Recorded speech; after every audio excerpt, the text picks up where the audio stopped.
Magandang araw, Bayang Pilipinas, at ngayon araw ng Biyernes, 9:54 PM. So, habol tayo, gawa tayo ng content at para makatulong tayo dun sa mga kababayan natin na kailangan ng advice or may mga hesitation sa buhay kung bakit di makapagsimulang magnegosyo. Yun yung topic natin ngayon.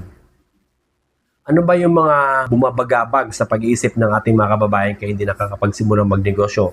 Number one, kulang sa lakas ng loob kaya hindi makapagdesisyon. So, number one, kailangan magdesisyon.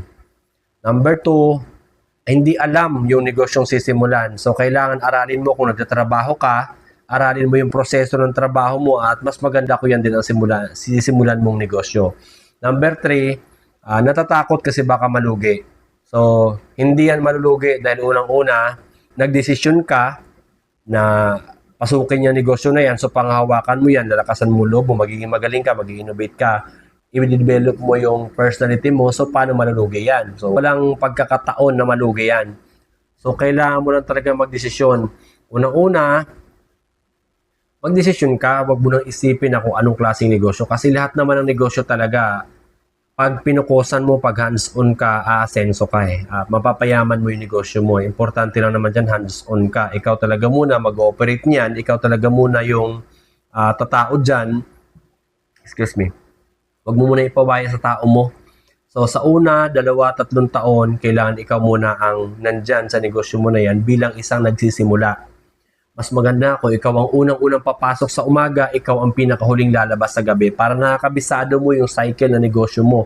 Alam mo kung ano yung mga nangyayari bago magbukas yung negosyo mo kasi ikaw yung pinakanauna. Alam mo kung ano mga nangyayari bago magsarado ang negosyo mo or after magsara ng negosyo mo kasi ikaw yung pinakanahuli. Okay?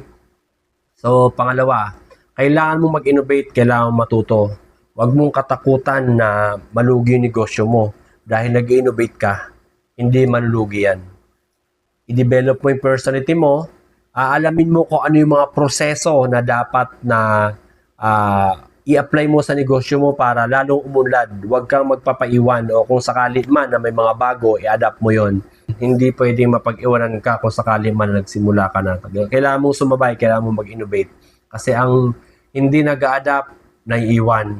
So pag naiwan ka, malamang sa malamang, malulugi ka o babagal yung negosyo mo dahil ang mabilis ay doon sa pag-innovate, doon sa pag-adapt ng mga makabago, doon yung mabilis, doon yung pag-asensong mabilis.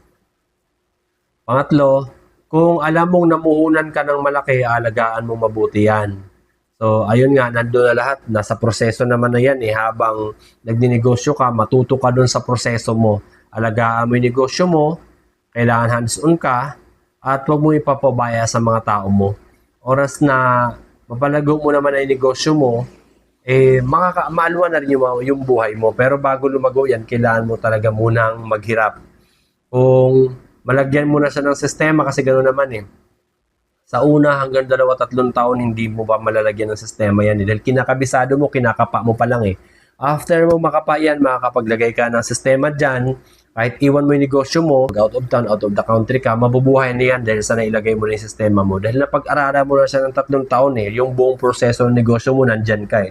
So, alam mo kung saan siya pwedeng manghina, alam mo kung saan ka pwedeng malugi, alam mo rin yung mga pamamaraan kung paano bumilis ang pag-asenso ng negosyo mo. So, ilalagay mo lang siya as format na ganun ang magiging proseso mo na paikot-ikot na lang at ipasunod mo lang yun sa mga tao mo, sigurado na yung negosyo mo. Kahit iwan mo na siya, kahit tumalikod ka dyan, hindi na malulugi yan kasi nandun na yung sistemang ginawa mo mismo. Okay? So, ganun lang kadaling magnegosyo. Huwag nating katakutang magsimula. Ang napaka-importante ay magsimula tayo. So, yung mga kababayan, desisyon na.